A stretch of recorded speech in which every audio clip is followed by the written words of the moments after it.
Can I say something to him? Ja. Jidalo. Oder setzt er dort erop, oder ga je naar room, sitzt dort, red nicht. Mach a zipper. Because sie können nicht hören, was ich red. Ich habe nicht geredet, gut nicht, wenn die hat mich gefragt, gedingst. You So don't say keep anything when I'm quiet. doing. You either go in the other room or you zip it. Good. Gehört am Mädel schön und Teidele Chuppe ist nicht lang gewesen. Weil sie ist geboren und sie ja Chassoren fressen kann sie verzeihen. Pizza bei dir in Haus? Ja, aber das Ein ist... Stückel. So, Größstückel. Großstückel. Ja, Ich Nicht esse so nicht viel. große das ist Pizza. ein Restaurant. But no, I have to tell my age? No. No, okay. I was born in 1921 in Czechoslovakia, Munkac. And when I was a little kid, they moved to Maramoures Sighet. And my father opened up a business there. And we didn't have citizen papers in Romania because my mother and father, they were both Czechish. So we had a passport only to stay there, like sometimes for 1 year, sometimes for 3. It depends how much you paid for the remainder. That's my... All right, thanks.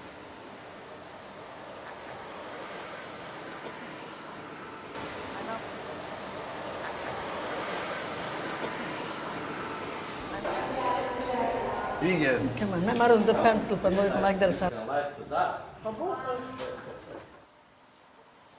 Nou is de I'm hier. going to show you. Yeah, This is Yidel and Mendy. Yidel, sorry. Yeah. Yes, Let Yeah. me see Yilde Mendy. And then the woman said, you cannot look like that. We have to make you look like a Christian. So I'll show you the pictures. I was very skinny and very little, like I'm big now. Then she made me special food. And they were jealous because they were big and good. So they wanted to, then Yidel will say, Mommy made me scrambled egg. And they didn't have it. So Yidel will say, Hershey spit in it, so you can't eat it. Or I'm not going to eat it. He spit in it, then he got it. My problem was quite another one. I look up to my sister, she was so beautiful. But she was 14 years, 15 years, and still not sitzkalach. My mother, she used to bake bread at home. And before she made the pita. Pita bread. Pita, we called it flam bread. She made it So top of she the made stove. for everybody one, for her too. And I couldn't stand it. So I picked one and put it inside. inside. And such a I made one too for her. Where is it? I didn't know everything. I don't talk. In 1911, they got engaged. She was killed in Auschwitz. How many years? 7 years. 7 years. Yeah. And I can tell you, when I went back to Sighet, the first I did, I went in to the place where we lived. We've been in the ghetto. I found a bintel of letters from mother and father during the 7 years what they wrote to each other. They wrote to each other. I know about this before the war. We have seen it all the time. I know exactly where it was, and we shouldn't touch this. But anyhow, this I saw there, and I still can't, today, I can't understand why Who's I this didn't here? take care of it. There are 3 levels. One is mine, according to age. The second was Hershey, and the third was Edel. He had 3 drawers. So he gave me an idea. He said, Hershey, they have too much money. Let's get in something. I said, how? He said, take your drawer out and get into this drawer. Which he did. And The Hershey, next thing, Hershey didn't the believe next thing he was very angry. I'm not going to put it. I put it on the table. I see if I will take it. It was missing from the table too. He put $1 on the table, so nobody will take it. Oh, they take it. And then he was 16. His father died, so he went away from yeshiva and learned that trade. And anything he know, he was brilliant. he learned, he studied in his own. Didn't go anywhere to study, in his own. He studied the Yiddish and he studied just as and he spoke perfect German and Czech and Hungarian. So he was learned, read everything. And then he said, if you want to have a ring, you come to the factory, and the three who worked there, they had a leather apron here and a long table, and they were gravering, making signs and rings or something, and the dust from the gold fall down on the apron. And that dust, if you can collect it, it's yours, and I make you a ring. I have the ring. You teach us what electricity and how to do it and not to do it. And he was listening. And what he did, he electrified the entire. We came home, everybody was electric. It was winter, and my father had a cold, and the boys had metal beds, and he lie down in there in the bed because you were already away, and he went and put a plug in and put it to the bed, and my father started to scream to my mother, I must have a high fever, I'm shaking, I have a high fever, and then he said, no, I have a rang like the electric button. That's what he did. He was autodidact, where he learned a lot from philosophy to he was very German, in mechanism and in mathematics. Because he spoke such a high-level German, he survived also. In 6 days after the liberation, he passed away. He got something, didn't have any antibiotics or anything. He cooked breakfast for us. Because he was a man. That, you know, that days was, this is not a man's job. That's what my 100-year grandmother said. This is not for a man's job. This, when I was there visiting with Mandy, I was little, I don't know, 7 or 8 years old, or when we were older, and said, we're doing, the Tata gives us that, and he makes us that. And she said, this is not a job for a man. Yidela was maybe 2 years old then, and he said, he needs a potty. You know, it's not nice to say it, but he needed. So my father went to bring it and buttons down his pants and put them down.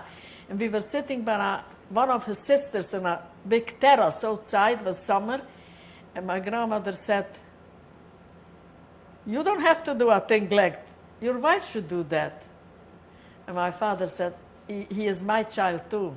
And then she didn't say anything. My father said we should all have a trade, and he find a place for me to go to sew. First he put me somewhere else, but I didn't like the job there, so he put me there, and we had to pay 200 lei a month, and it was okay, I learned the trade. He was always very happy that I can sew. He was proud, and he bought a sewing machine.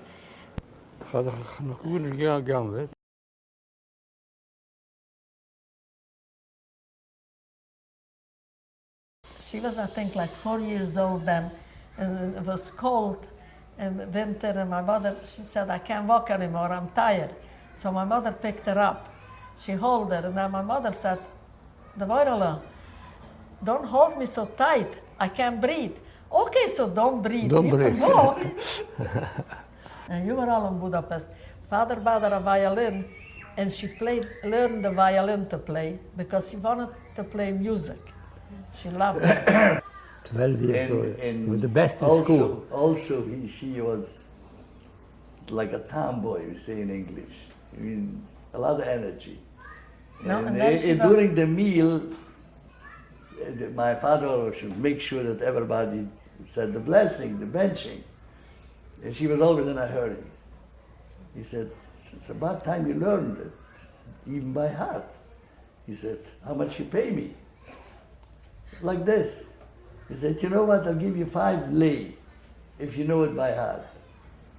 An hour later, when the evening we eat supper, he said, Daddy, you have the 5 lei? He said, for what?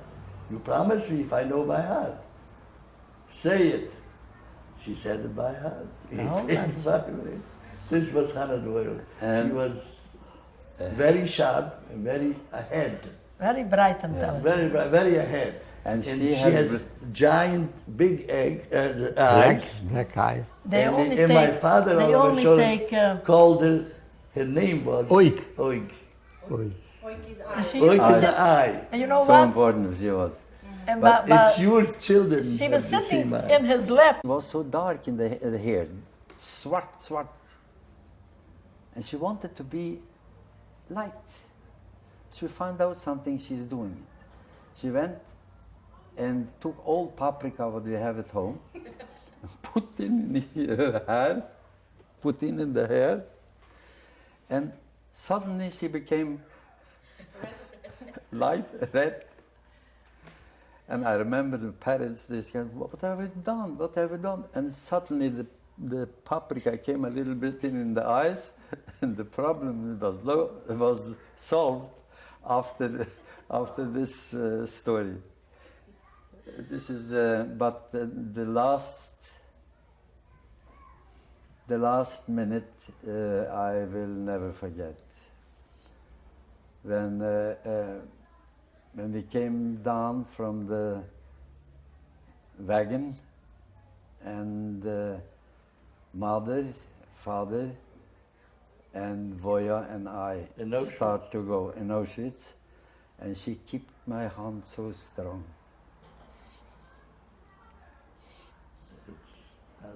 He was my grandfather was the first who he recognized I cannot sing. And you know what was the next? I used to go to my grandchildren, to my Nancy, and I start to sing, and the little one, 3 or 4 years old, I said to him, "You like the way Zaidi sing?" "Yeah, but don't sing." My mother had a nice voice, and one youngest sister, Patty, she had a beautiful voice. Mother, sister, this all those pictures. Wait, show it. She had 3 children, Shifra, Sheva, and Moishala. Yeah. He was a composer. What was my complaint? Yeah, he had a problem. Yeah. Mandy and I was an older, a few from the other side, the family. He used to do it like this. He took when he was 5, 6 years already. He put it on the bench, On the bench, yeah. and he started to ask. He didn't note at all. He was singing. But he remembered and so on. You call it the fish pot. And so he made a song. He had a hat in his song, but how can you? He cannot write it down. So what he did, Wants to judge it is this guy if you there. are capable. Yeah, this guy put him on the bench, and he started to say, "What you have to say," he said it To in English. repeat. You have to say, "Ta di di di ra na ra ra ra ra ram, ta di di di ra na ra ra ra ra ram." Just to give an example, say it again, say it again, say it again. Go out and keep it. The problem with him was he's so terrible non-musicalisch. He never put me off the bench. He even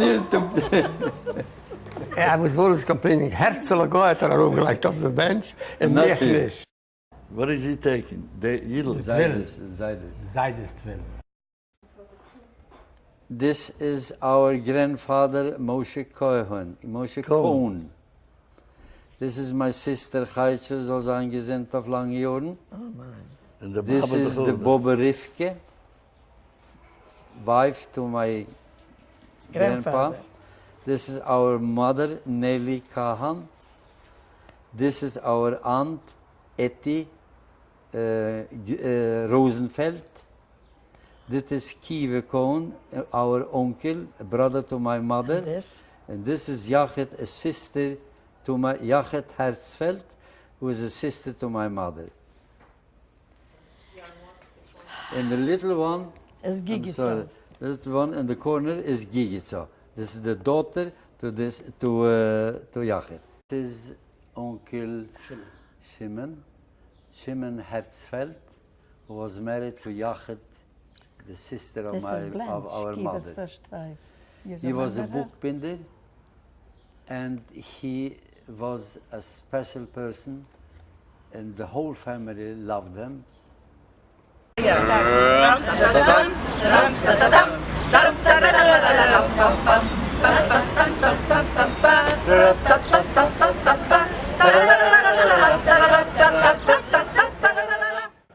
Yidel used to play tricks. Yidel, he was very clever. He was so clever, unbelievable. Without schooling, he was a very sick boy. After they were bar mitzvah, they went away right away. And Yidel was still home. He was 10 years old, I remember. And there was a very big yeshiva in town. And the rabbi announced for the Bocharim, anybody who can tell me by heart this parsha will get 100 lei. And he started to study it. He asked my father, help him to do it. And he was the one who got 100 lei.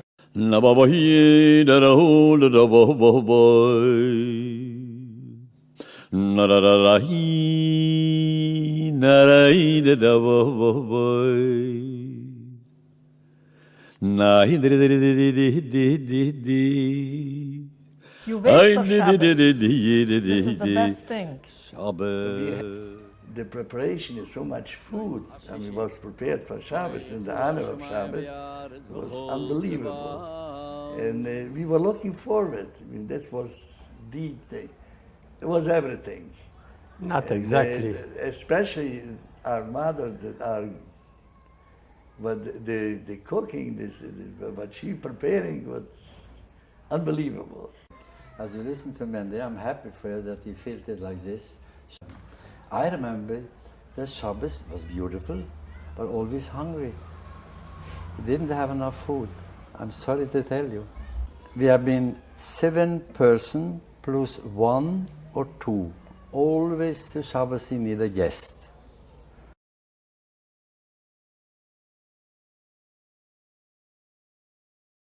They teach me the trade in a matter of 2-3 weeks. So I had money, I bought a machine and everything else. Fax And I machine. even get a partner, in Deutsch, Mrazig Deutsch. So I came home with the machine, with everything ready. And my father always, and he kept asking questions. He was very interested in the machine. Said, can I watch? Just look? Yeah, you can look. So he went to shul in the morning to pray. He went to the machine and made the socks. When he was a little boy, liked Kramer a lot. He will any penny he gets, pocket money, he will buy the Kramershes. And he was studying good. And the father, everywhere he went, take him because he was the oldest, you know.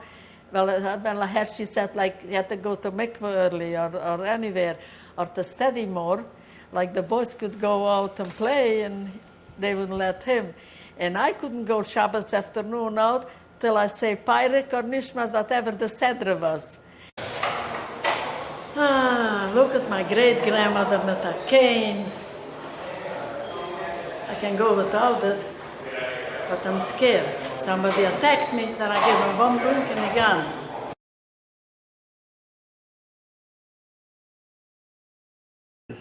Born in 1924, May 13, and our time was occupied with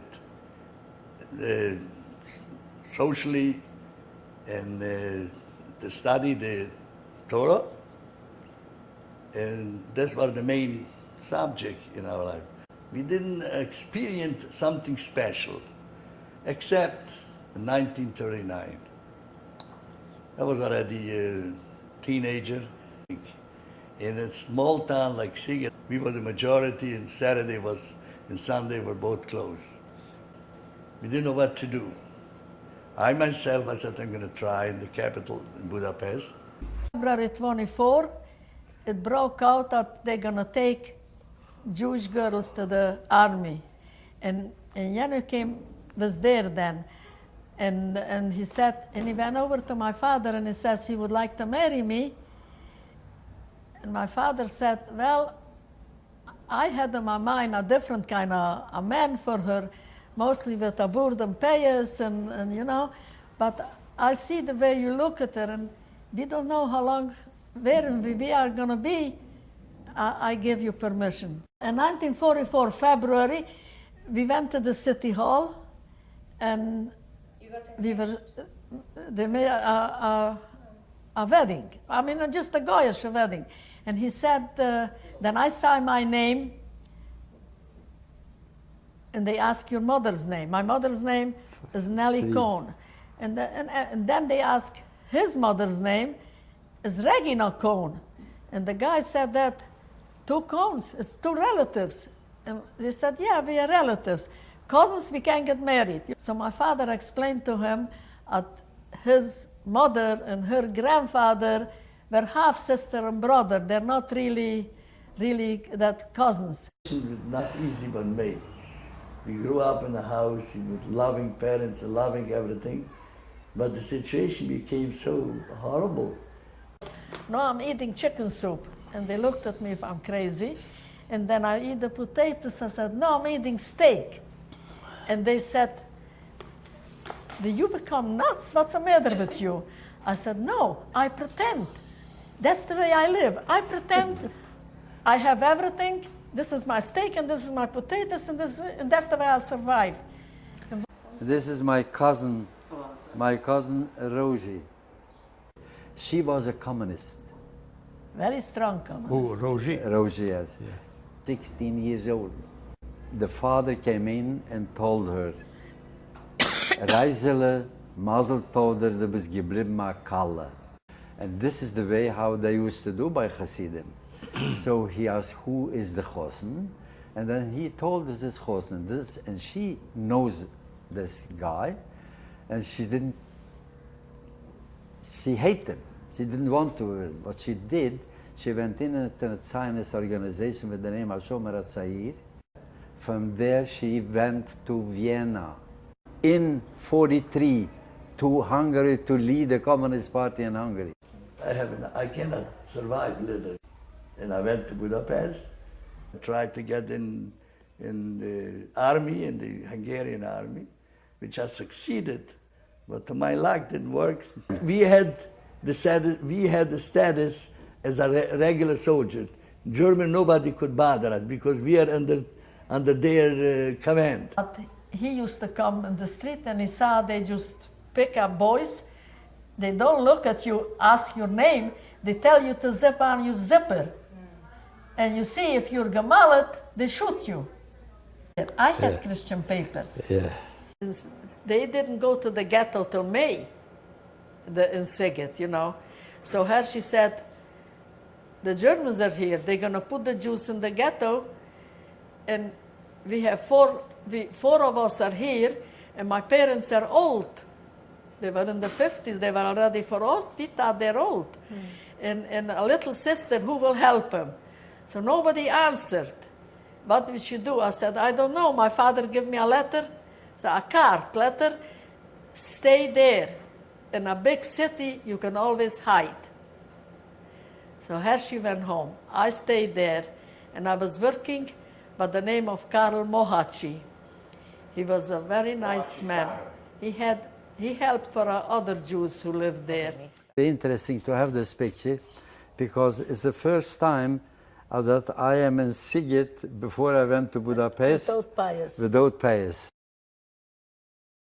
And I was sitting there, and Yidel was sitting there, and sometimes a needle fall down, then the socks will have a runner, then they don't pay me for it, for I work. So, but his ear, he heard the needle fall down, and he will, then he gave a cough, and I stopped knitting, and then he came over, fixed it. That I remember. And what happened was this guy there, Snore. he snored, no, so terrible. and all the they couldn't sleep, so he was afraid he will lose customers. So he found out something special. She put a string. Put a thing in his leg, and toe, To snore. the snore, and as he started to snore, Wake him up. Pull the string. pull the string, he pulled the string. So I saw already, I had Christian papers. And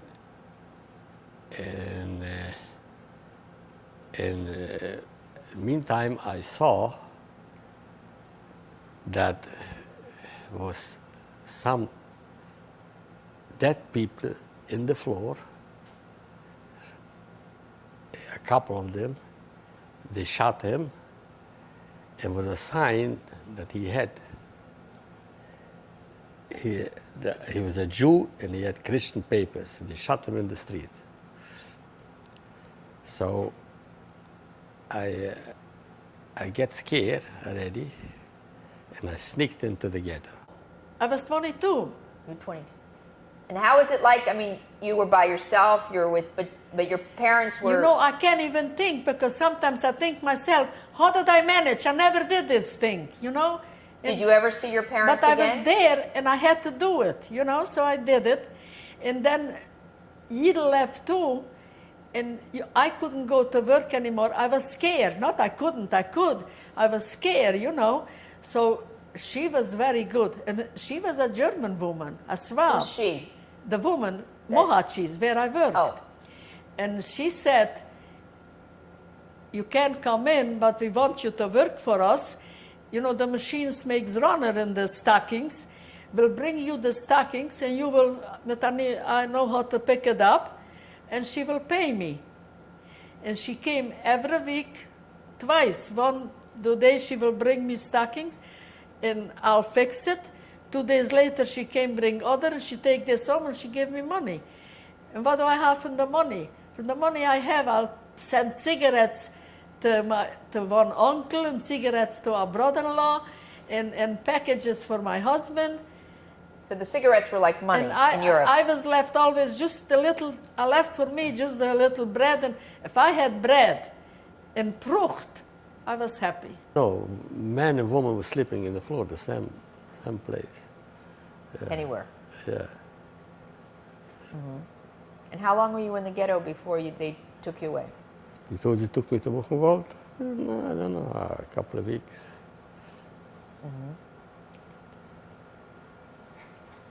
I got the telegram, and I showed it to Roger in Getzel. Vetter Ketzel. The Vetter Getzel, who was a brother to our Grandmother. A great uncle. The situation in Sighet is not a good one. All the Jewish is put in a ghetto, and we live in one room, approximately 40 people. Yeah, one thing you have to give, credit for your father. Me and Mandy, we were there, and her, she sneaked into the ghetto to be with the parents. I just went over to with the train to Sighet. I came to Sighet. I've asked where my family is. I found right away the family, and we were very happy. But now starts a new problem: food. Essen. An old age home. So I got scared with the Christian papers. So I sneaked into the ghetto, and I think I still have the Christian papers. Sneaked into the ghetto. Then we walked to Dresdenstadt. we walked to Germany. Everybody have to give the money. Whatever money, they have to give down the money. And I had here a hole and a couple hundred forint I put in there, the money there. I didn't give back. And this money, when we went out, when we walked, I took 100 forint and changed it. And then the Schutzen, I give them money, they brought me food. And like this, I was eating all the time. So I have to give back the money, There's no money, no No food. back. You have And to I- give the money to them. Well, again, and I didn't give. It's interesting. I didn't do what he told me, and I don't have a bad conscience. Huh? Budapest to Germany. And then to Reisenstadt. Then Yeah, the that Theresienstadt. That is in Czechoslovakia. Yeah, but food, yeah. I never thought Yidel will come home. He was a sick little boy. And in fact, there was once in my camp, the American, this looked like a factory. The camp looked like a factory. Accidentally, they bombed. And I was working, I just walked in the camp, and from the, I don't know what you call it, the Luftdruck, from the air pressure, what was going on, I flew, I don't know how many meters or yards, and bodies, dead bodies, bloody all over. But I was moving. And somebody took me out, and I went in the shower, nothing but scratch. I was, but you see, the fear was intensely so far. And we were waiting for the minute, and it so happened I got a phlegmona on my left feet, swollen like this. So I went in the hospital. This I remember was Tisha B'Av. I'm an optimist, always thinking it happened the best. Everything will be fine. What made me survive, I stealed a lot. Auschwitz was a very bitter memory. The only thing is which I never seen in my life. I was in the lager, it's called Birkenau. That Birkenau, when we arrived, the following day, the SS knocks on the door, nobody dares to go out or looking anything. They didn't tell anything, you know, but today, but here, big trucks arrived there, and next to ours, from the window, the other side, there was gypsies. Women, children, with the first time with pacifiers and everything, and they had wooden crosses like that side hanging in their, and there must be 5,000 or 6,000 of them. All the trucks, they all loaded in the truck, and the yelling and screaming was till heaven, until they were all carried away, and that was the end of them. And that was and the next day, the wind was blowing toys and pacifiers. Still, they were all eliminated the same night. There was a very bad impression when I arrived in Auschwitz. From there, around 2 weeks, 10 weeks, or 10 days or 2 weeks, we were transferred to Mauthausen, also which is Polish Jews who were from years back there. He said, "What are you doing? Your loved one is going to be in Koimen, they were going to burn their bodies anyway there." I said, "How can you talk like this? We just arrived." He said, "Don't worry, you'll get used to it." That was the end. But in my pace, I went with that woman, as I said before, and he said, "Get the hell out from there, go to the other side." Literally from Mavet, from death to life. And from Auschwitz to Mauthausen. From Mauthausen, we got a permanent place, which we are going to be stationed, in Melk. It's M-E-L-K. We were walking to Linz. Linz, it's a big city. I think they say Hitler was born there. Anyway, I walked in Linz, and as we were walking, I see there a big sign, plaque, yellow and black letters. Der Hund Roosevelt is tot. I remember exactly. The dog Roosevelt is dead. Stellt da rein ungefähr 70, 80 Menschen, von ältere Jiden, jüngere Jiden, Babys, mit alles, was er besprochen hat. Reingestippt in eine Kasse, ohne Essen, ohne Trinken, zugespartet hier in dem Wagen in einen 3,5 Tag bis wir gekommen nach Auschwitz. Ihr könnt euch nur vorstellen allein, nicht kann essen, nicht kann trinken, nicht wie zu gehen, in draußen, wie man sagt, nicht Urin, nicht Aufhören. Jeder einer von sei, was sie gewesen in Wogen, ist gewesen viel der Häusen, viel mit Urin und mit alles, was am menschlichen Gebrauch. Der Gestank, ihr könnt euch vorstellen, nach einigen Minuten, einige Schuhen, dem Schreien von den Kindern, von den Mamas, Wasser, was haben geämpft von uns auf Ungarisch, Kara Wieser. Es ist ein Schutfahren-Wasser. Ihr könnt euch vorstellen, die Zeit läuft. Und was passiert? Kleine Kinder sterben. Man schreit, Mama schreien, in dem einigen Wogen. Man schreit zum Rabbinischen, man will helfen. Es passiert nicht gut nicht. More dead people, more place. Food, no food. In 3 days. So nearly all the old people died. Nearly all of them. And I remember my father, he is always thinking something what we have to do. And he starts to scream, he has a high voice. He starts screaming, we are going to die, all of us. I'm a soldier. And you have to listen what I'm saying you. We have to do, we have to organize and to live as human beings. So, and we have to understand that you shouldn't, even I could see it's something unbelievable. Some young people had samlaya. Young people had sex. Sex. Oh. That's amazing. I couldn't understand. In this way, somehow we lived every day in 3 days.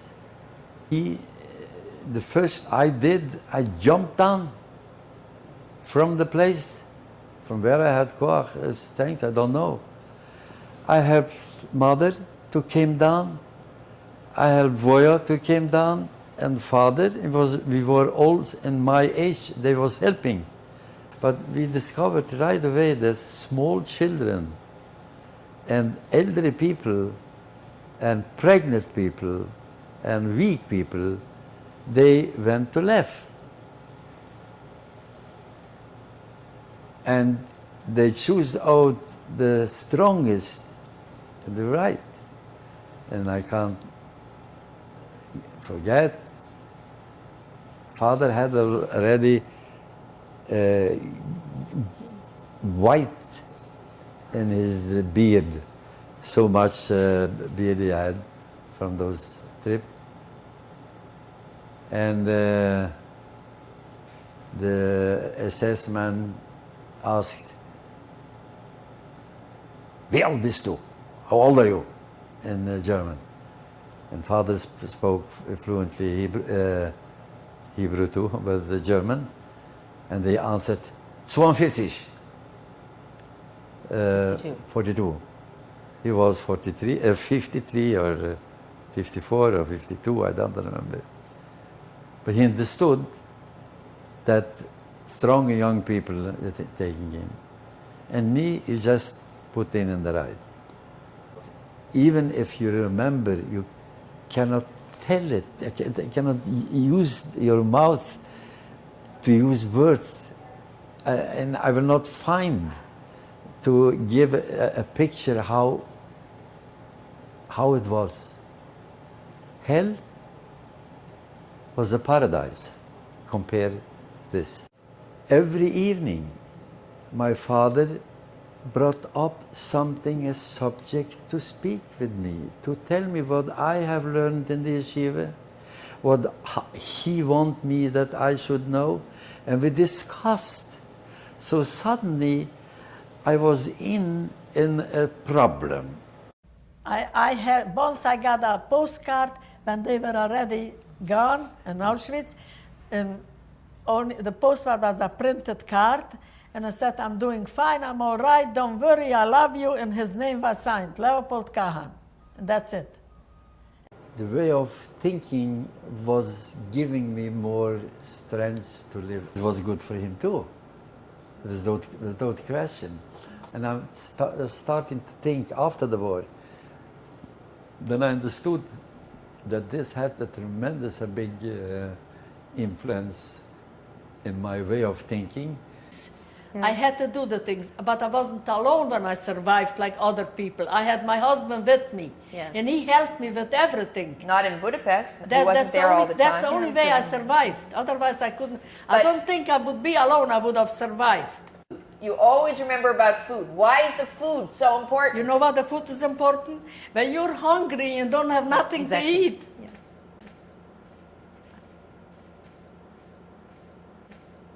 I know. I know. Okay. I know. then it's important. I know it's very important. I know. I couldn't think. I couldn't think I need a dress or a skirt or a hemp. I can go naked even if I have to, but I need to eat. I know. So it was one Austrian guy who was the and he was the Tod organization, they call it. Tod organization was a German people who didn't want to be a soldier, but there was engineers and special, and they worked like this. They call it for Tod organization. And he was a nice guy, so suddenly he gave me a piece of chazir, speck. I took it to the camp and I told father, what shall we do it? For the camera, it's a piece of pork. What Yes. shall we do? A piece of pork. Shall we eat now? I asked father, or what shall we do? You are eating it. I not. But you have to eat. I tasted. It was tremendous good. Fantastic. It smelled it in the mouth. But I stopped there, and then I found out, stupid idiot, for this little chazir, I can get much more bread. Or a few soup. So I stopped it. And I went out to make business of it.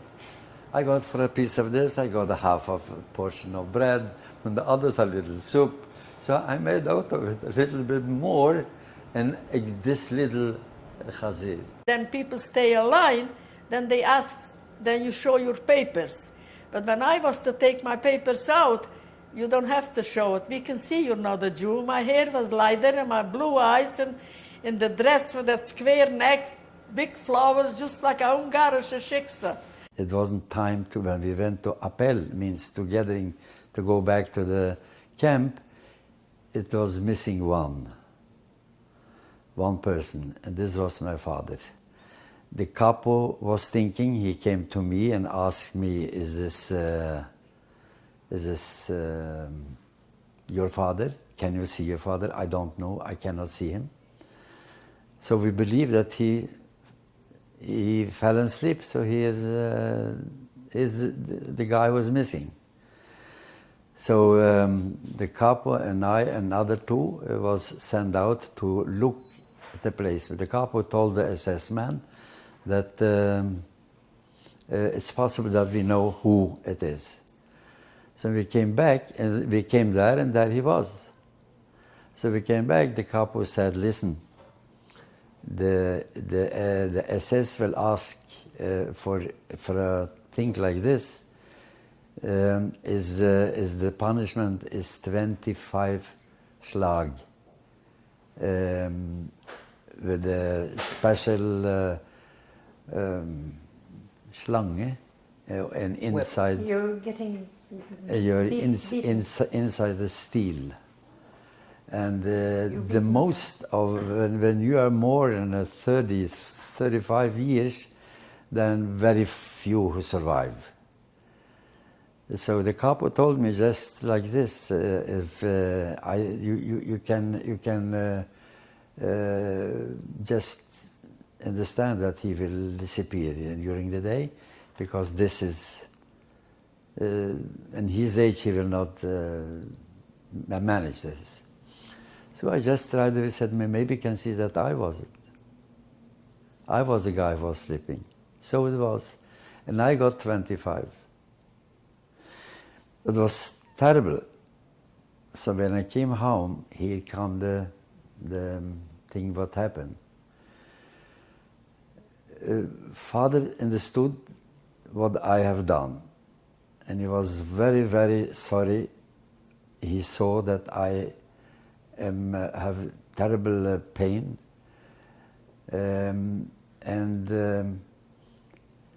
Somehow he wants me to prepare, because he knows also that this is, and you got 25, very few who survive. Then he said, he started to read the Talmud with me. This he would all the time, but in this time he took something special. The something special has shown me, this is I'm always thinking, and he told a little story. And the little story is like this. There was a woman who had tweelinge, twins.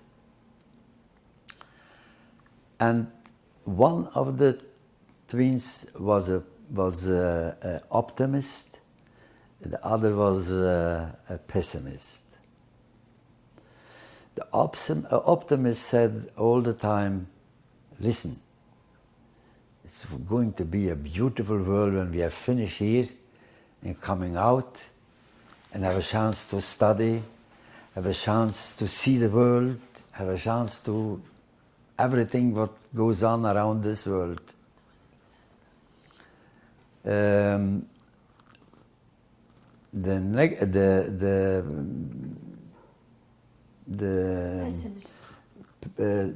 pessimist said, stupid you, here in our mother's stomach, we are beskyttet, we are protected by mother's stomach. Here we don't need to go after food. Here we don't need anything. Everything we have here. So it's much better to be here. So they're discussing about this all the time, and suddenly the optimist came out. So the pessimist was sitting still in the stomach, and what he heard? Crying. The mother is crying something terrible. Lot of blood around her. And many people, noises. It was something terrible. And then the pessimist said, didn't I tell you what is so fantastic to come out? Much better to be here, like I am staying here.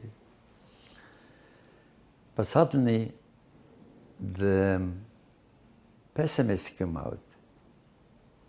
And what he discovered, that this what he was so afraid for, so was so afraid, suddenly the big lycklige mor, happy mother who take him to his breast.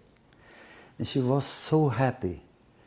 And around people screaming, Mazal Tov, lycka till, and all those things. And everybody was so beautiful. They was washing him. They was doing so much just for him, many other people. And I was thinking then, why do you tell me this story? What has this to do? What happened? And I right away understood that he wanted to prepare me in case something will happen with me. I shouldn't be afraid.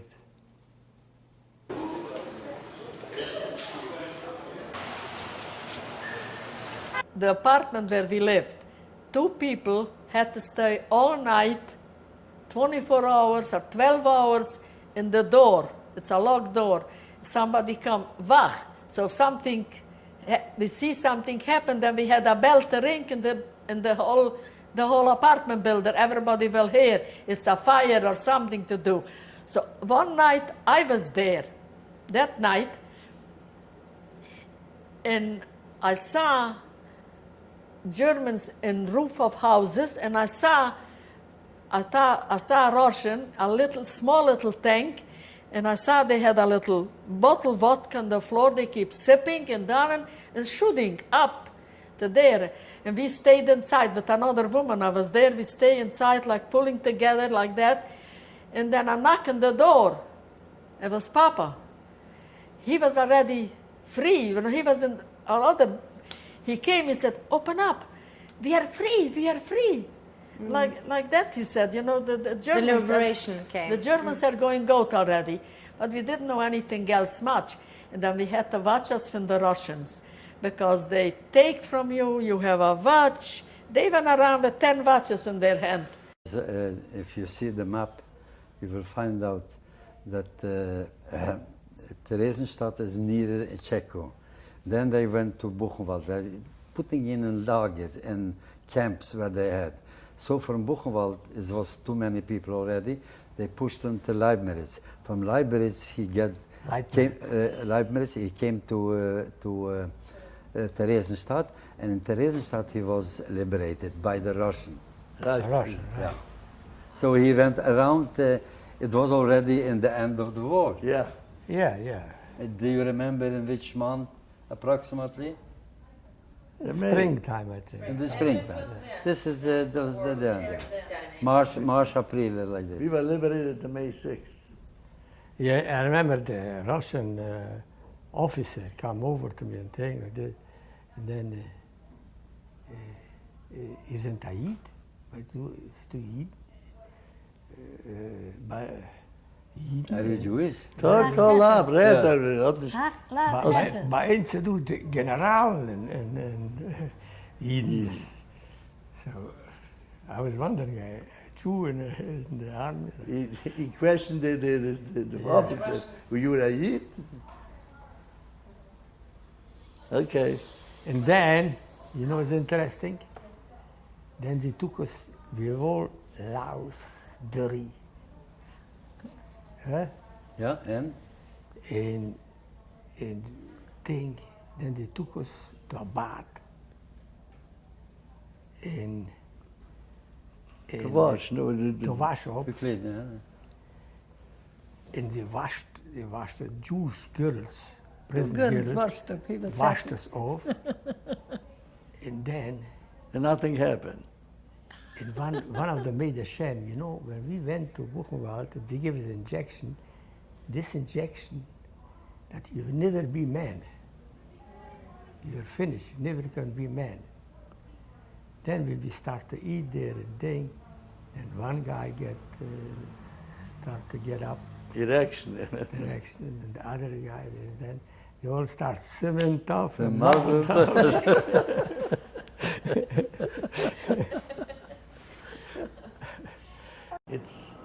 It's still, I could wrestle with myself.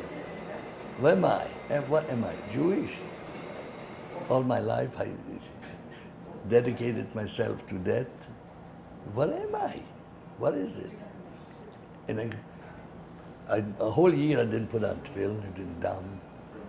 And frankly, I didn't care. Because the anger was so bitter. It's the accumulation. Not so badly when I was there, when I was already liberated. I couldn't figure out this why. I could not myself justification. Why? I don't remember anything of the liberation. I wake up in the hospital. When I got better, I came in with a group of youngsters who had trouble sore here. I had sore the whole time because we went with wooden shoes in the camp, and this makes sore, and that didn't heal at all. Wound, yeah. They didn't heal at all. So We were, let us say, some 20, 25 of us who has this problem, and they have to do, we have to repair this every day. The clothes what you have is only a long Gown. no underwear at all. A long gown. Not only a long gown like the Arabs used to go, but without anything else. We was quite weak, all of us, the most of us, and that's it. And we are sitting in we call them for the angels. The angels is coming. And who was the angels? It was a bench. We were sitting like we are sitting here, and here was the bench. And a troop of angels came in. The angels was from the military, the American military. Nurses. Nurses, women, all of them. They were so beautiful that we haven't seen a woman for so long time. In my side was a guy, Grisha, he was a partisan, he was taking in the last minute and he had terrible problems. I could tell him with my hand, he spoke only Russian, and I could tell him what they are saying to us, whatever. So I was a good hand of him before the liberation. And after the liberation, In he Yiddish? came in. How did you speak to him? Yiddish? No. Russian? German. German. And a few Russian words I understand, but with everything with hand, I told him, Yeah. you can speak. De hand, we can verstaan. Yeah. So, and he had terrible, and was sitting in the making the bagage, the bandage, and they are cleaning the sore and everything. They're doing it very nicely. Suddenly, he full of shit in her whole face and here. He had diarrhea. He had a diary. Oh, It gosh. smells terrible. What he did, the same woman, he started to cry, and she said, please, don't cry. And she made like this. So, and she started to bend the leg. And Finish. This is a part what it's totally impossible to tell you the value of humanity, the value of humanity. Exactly the opposite what we had before. Here is the other side. So this gives think like this gives in all my life.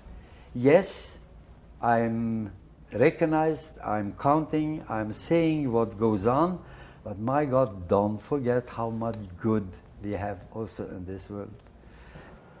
And in Debrecen was a place where everybody could come in again.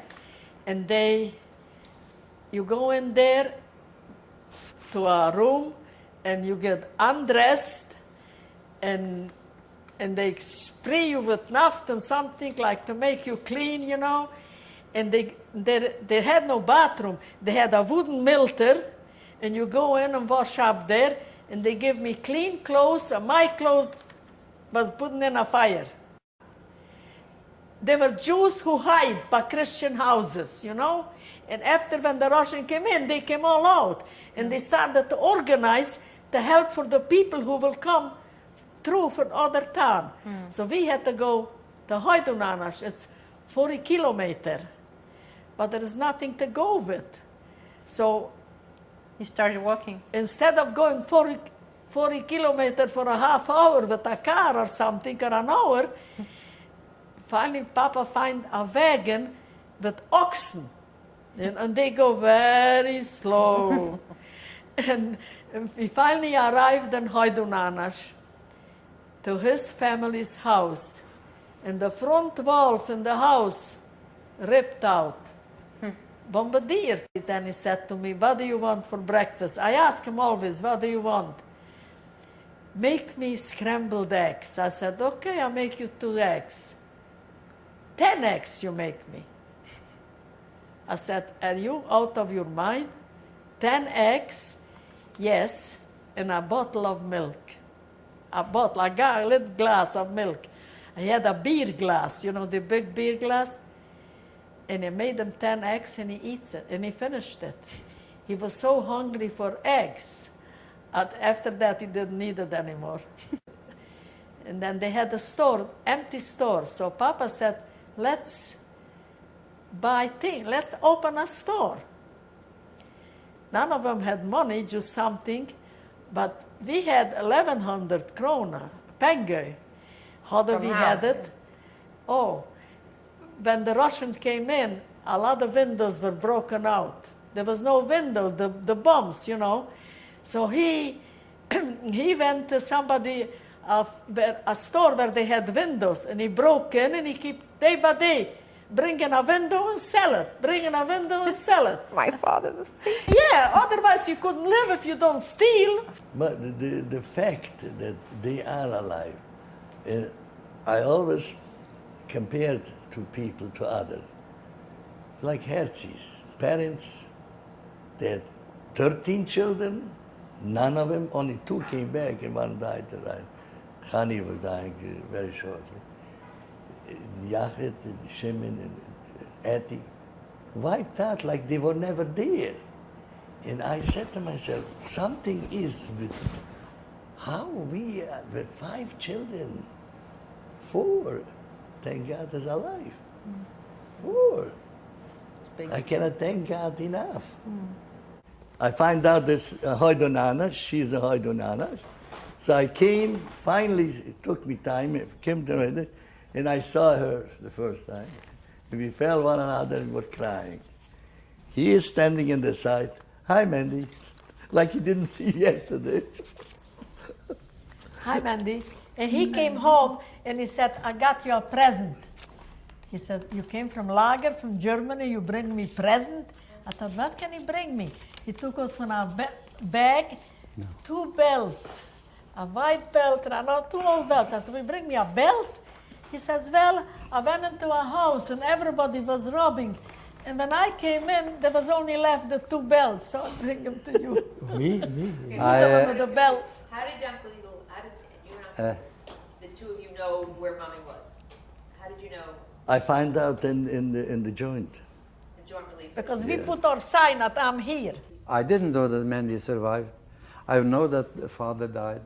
I didn't know the Chaitz was alive. I didn't know Yidl. I didn't know anything. Suddenly, I saw a man who came down. I looked at him, this man I know. I'm going after him.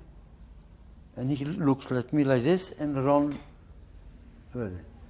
And I ran after him again because I know him.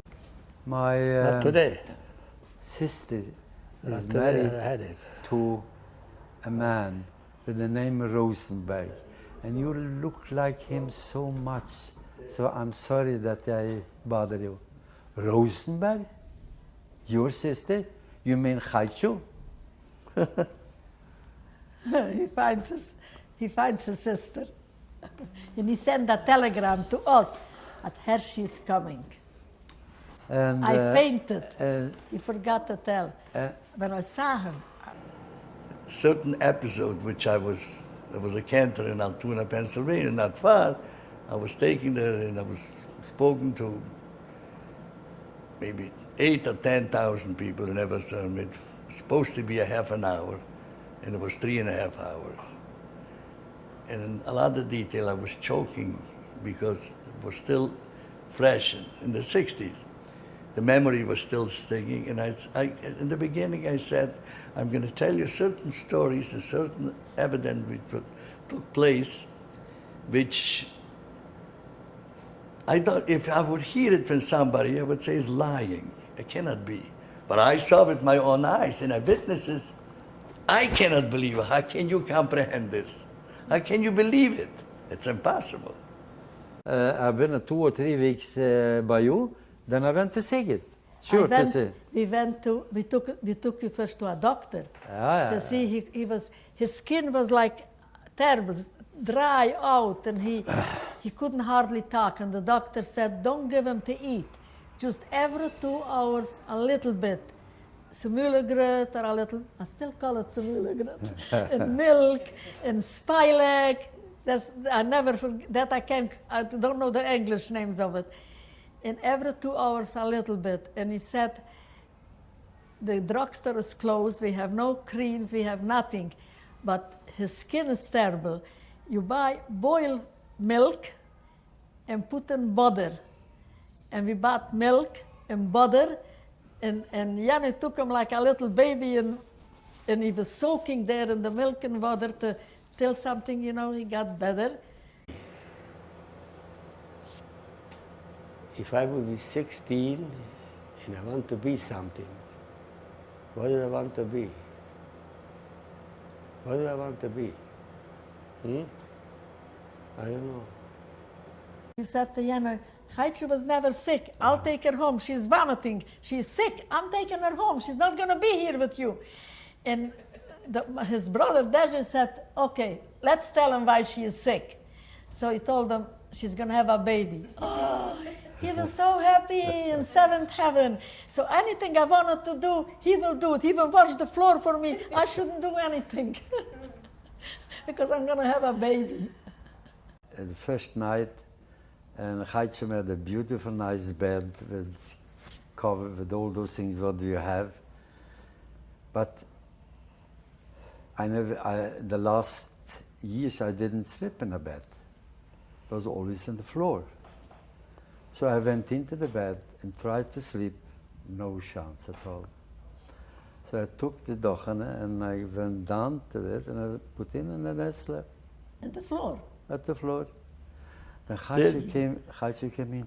Hershey, what happened? Did you fall down? No, I cannot sleep there. Okay, sleep there. Half an hour later, and she believes that I'm sleeping. And she came, give me a kiss. That? Get a kiss. What? It's trying time. It's to awake memories. It's unbelievable.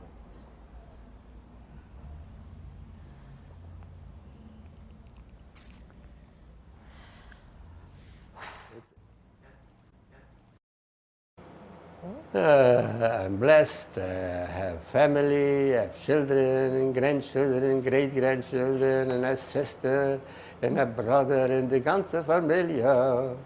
And I am blessed. And I have nieces and like this and cousins and things. So I'm blessed. And I'm healthy. It comes that you want to survive and you want to live and want to go on and have a family of your own and live the way you can do it. But do you can, and you should never forget what happened. That's all I was thinking. Never forget. Always remember what happened to your family. Okay. Thank you. Give me pizza. Rum ta-da-dum, rum ta-da-dum, rum ta-da-da-da-da-da-dum, ra-ta-ta-ta-ta-ta-dum. You have to see that. Because you looked at that. You ruined the whole thing. I'm sorry. Please, take it away. I hope you can take it away. Rum ta-ta-tam, wir müssen uns umfangen zusammen. Das ist sehr wichtig. Rum ta-da-dum, rum ta-da-dum, rum ta-da-da-da-da-da-dum. Don't look there.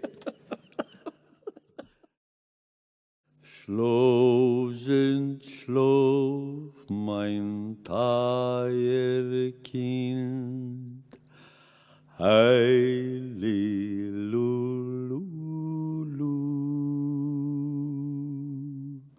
Oi, schlaf und sei gesinnt,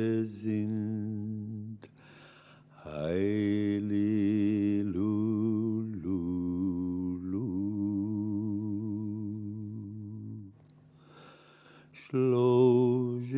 Schlaf, mein Teierkind, Heililulu.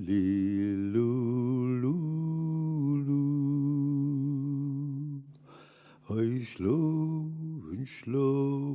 sei gesinnt. Halleluja.